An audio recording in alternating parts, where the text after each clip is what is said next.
আসসালামু আলাইকুম। ওয়ালাইকুম সালাম। ভালো আছেন? জি আলহামদুলিল্লাহ। আপনার নাম? মুসলিম উদ্দিন। আপনি গরু পালন করেন কত বছর যাবত? 5-6 বছর। কিভাবে এই গরুগুলো আপনি পালন করেন? আমি মনে করো আমি সকালবেলা হয়তো সর্বোচ্চ 2-2.5 ঘন্টা আমি এর মধ্যে পরিশ্রম করি, তাতে আমার গরু পালন হয়ে যাচ্ছে। আপনার এখানে কয়টি গরু আছে? 8টি। শুরুর থেকে কয়টা গরু ছিল শুরুর দিকে? আমি শুরুতে গরু পালন করছি, আমি 3-4টা আরম্ভ করে পরে 15-18টা 17-18টা এরকম পর্যন্ত গেছে। পরে হয়তো আমি টাকার পরিজনে বিক্রি করছি, করে আবার এই যে আস্তে আস্তে উড়াইতেছি, কিনতেছি। আপনি কি গাভী গরু পালন করেন না ষাঁড় গরু পালন আমি করেন? ষাঁড় গরু। এই ষাঁড়গুলো কিভাবে আপনি পালন করেন? আমি মনে করেন 1 লক্ষ 1 লক্ষ টাকার ভিতরে কিনি, তো 3 মাস 4 মাস এর বেশি আমি পালন করি না, এর মাধ্যমে লাভ হয় বেচা যায়। কিভাবে এই গরুগুলো মোটা তাজাকরণ করেন? আমি আসলে ওই খাওয়ানোর মধ্যে আমি একদম মানে মানে মানুষের তো অনেক কিছুই খাওয়া, আমি তা খাওয়াই না। আমি খড় ঘাস, এই যে ঘাস খেত করে লইছি, পরে যে রাইস পালিশ ভুসি এগুলোই খাওয়াই আমি। বেশি আর আমি অতিরিক্ত করি না। তাতে যে পরিমাণ খরচ হয় ওর তুলনায় কি লাভ হয় কেমন? লাভ লাভ। সামনে ঈদকে টার্গেট করে আপনার কয়টি গরু আছে বিক্রি করার মতো? ঈদকে টার্গেট করে 4টি গরু আছে, আর আমি 4-5টা গরু কিনবো ইদারিং আর কি, কিনবো আশা করছি।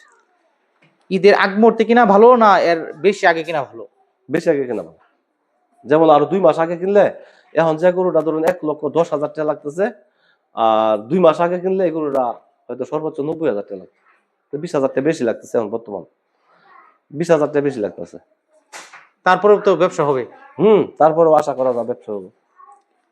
গত বছর যেমন আমি কিনছিলাম ঈদে, রোজার ঈদের পরটা কিনছিলাম 1,10,000, 1,05,000, 1,15,000 কিনছি। ওই যে গত বছর গরুর বাজার কম ছিল, তারপরেও আমি হয়তো 15,000 20,000 টাকা করে আমি অল্প দিনে 15-20,000 টাকা করে প্রতি গরুর মাঝে রয়েছে, লাভ রয়েছে।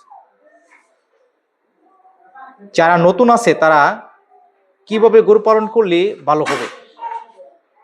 আমি মনে করেন এই যে আমি যেরকম বললাম এইটাই, অনেকেই আছে এই যে ফিট খাওয়া, এই খাওয়া সেই খাওয়া, অনেক কিছুই খাওয়া, কিন্তু অনেক খরচ বাইরে যা, পরে বেনিফিটটা আমার একবারে কম। আর এইভাবে 3-4 মাস পারলে, আমি যে পদ্ধতি পালি এইভাবে পারলে লাভটা আমি মনে করি আমার লাগে বেশি আর কি। হয়তো যারা গরুর খামারি আছে এইভাবে পারলেই মনে হয় খরচ কম লাভ বেশি হবে। আপনি কোন কোন সময় গরুকে খাবার দিচ্ছেন? আমি মানে সকাল 10টার ভিতরে আমার খাওয়ার গরু কমপ্লিট খাওয়ানো, পরে আবার 5টাতে 6টার মধ্যে 6:30টার মধ্যে খাওয়ানো কমপ্লিট। দুপুরে কি খাবার দেন? না, দুপুরে কম দেন। এই সময়টায় খাবার দেন না কেন? দেই না, ওই যে 10টার দিকে খাওয়া নেই, ওই তো পেট ভরাই থাকে, তখন ঘুরতে মনে করেন শুয়া ওই যে গরু পাতাছে, আরাম করতেছে, 3-4 ঘন্টা আরাম করতেছে, এই জন্য খাবার দিচ্ছেন না। হুম। আর গোসলের সময়টা কোন টাইমে?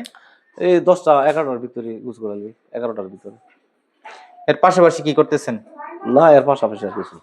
এই গরু পালন। হুম। গরু পালন করে কেমন আছেন? আলহামদুলিল্লাহ ভালো আছে। এই যে আপনি যে গরু পালন করতেছেন কখনো কোনো সময় লস হয় না? না না না, আমার আলহামদুলিল্লাহ ভালো আছে। অনেকে বলে থাকে লস হয়। না, ওরা কিভাবে পালন করে আবার কি কেমনে কি আমি বুঝি না, আমার লস হয় না। আমি যে কয় বছর 5-6 বছর ধরে পালতাছি, আমার খুব সুন্দর বেনিফিট। এই বছর আমি মনে করি আরো 2 মাস আগে যে আমি 20টা গরু থাকতো, আমার 20টা গরুর মধ্যে কমপক্ষে 8 লক্ষ টাকা লাভ হচ্ছে। আমার একটা টার্গেট হিসাবটা আছে, এই 3 মাসে আমার 8 লক্ষ টাকা লাভ, 20টা 15টা গরু থাকলে। নতুনদের উদ্দেশ্যে আপনি কি বলতে চাচ্ছেন গরু পালন বিষয়ে? আমি বলতে চাচ্ছি, যারা গরুর খামার হয়তো অনেকে ভাবে যে লস হয় নাকি লাভ হয়, মানে লসের টার্গেটটা করে হয়তো অনেকে পালতে চায় না। আমি মনে করি যে না, গরুর মধ্যে কোনো লস নাই, পালন করলে অবশ্যই অবশ্যই লাভ আছে।